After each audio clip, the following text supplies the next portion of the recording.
Hello, my name is Tofpik. I'm Head of Technical Analysis and Senior Markets Analyst at ADM Investor Services International Limited. And here is your weekly technical analysis of New York and London sugar markets.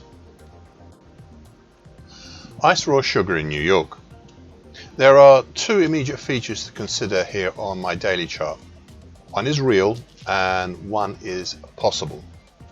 The real is the late September to date descending wedge pattern, currently 21.29 to 22.17, highlighted in dark blue on my daily chart.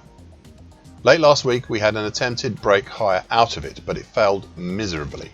We are today back within the descending wedge pattern, with, in all likelihood, the damage done last week well on the way to being repaired.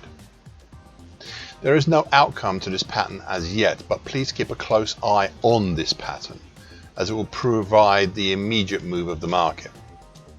Immediately below current levels we have the congestion band 2140 to 2148, made up of the 50% Fibonacci line of the March 21 to October 23 move and the November 2017 high respectively. This support proved enough early last week and early the week before.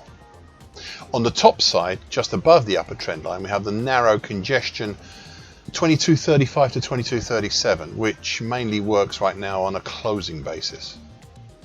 Further up, there's a lesser Fibonacci line at 2299, which was enough last week to cap the market surprisingly. Whilst further down we have another congestion band 2069 to 21 even, which was good enough to cap prices in early July, but pretty awful in mid-September.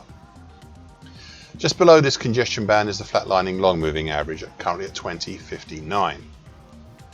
We also have the rising green short medium moving average, currently at 2120, though I'm not sure how good this is. Plus, there was also congestion between 2010 and 21 even back between January to February 2017. Now, as I've already stated, I can't give a direction yet on the descending wedge pattern, as we haven't broken one way or another. But I can give an idea of the size of the move in either direction if it happens soon. Thus, a primary potential move higher would be in the 1.35 cents, with a secondary harder to reach potentially higher, harder to reach target. That would be in the 1.55 cents higher area. On the other hand, a primary potential move lower would be 0.65 cents, with a secondary harder to reach potential lower would be in the 155 cents lower zone. So those are confirmed breaks outside of this descending wedge pattern. That deals with the immediate real feature. Now to the possibility, and that is to look at the whole early September to date action as either a topping action, potential back down to the 19 cents zone, or as a potential bullish half hesitation, potential up as high as possibly 26 cents. As I've already mentioned, this is all just a possibility right now and would require further study of the market actions to see if it happens. But I do wish to make sure that you are aware of this possibility and these possible patterns altogether, rather than just getting surprised at the last moment. Ice Europe white sugar in London. From the lopsided island top formed over late September, this market has been gradually moving sideways to lower, and in the process getting itself trapped between three moving averages. On the top side is the gold long moving average, currently at 576.40. That has been assisted, at a distance, by the dark blue upper trend line and downtrend, currently at 593.70, of the January to September this year descending triangle, as well as the 50% Fibonacci line of the July 21 to November 2023 move at 592.80. Then below we have the support of the flatlining mauve medium moving average, currently at 552.20, along with the March 2017 high at 548.70 and a lesser Fibonacci line at 550.20. We're also seeing the green short medium moving average enter the frame and create a golden cross with the mauve medium move average 2 weeks ago, though I suspect that this golden cross, much like the green short medium moving average, has more nuisance value than anything else. You see, last week here was a weekly key reversal down, and I think that this pattern is to be of more value than the golden cross or even the green short medium moving average. That is why we are now below the green short medium moving average and testing the support of the mauve medium moving average. and the March 2017 high. Now, should these last two give way, then we have the interesting situation of, apart from the action over late July, August and September, of nothing else being there until the congestion band below between 517.80 to 506.40, made up of the April and October 2022 lows at 517.80 and 514.5 respectively, plus congestion from early 2017, roughly between 509.40 to 514.5. This move lower has, of course, not happened yet, but it is worth considering. There's also the possibility that the early September to date action could also be an elegant bullish halfway hesitation, or even an elongated one. That seems a bit remote right now, but we'll see. So in the meantime, until we break one way or another, the market seems capped by the gold long moving average overhead and supported by that mauve medium moving average below. Sugar white premium spread.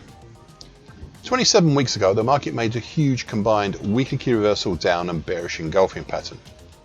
I suspect this was in large part due to London Sugar Month changeovers, but it nevertheless was a seminal moment and set in motion a lower market, though prices took their own sweet time in getting there. Between mid-July to mid-September, the market had been testing the lows of early to mid-October last year, down in the 115.75 to 116 even zone.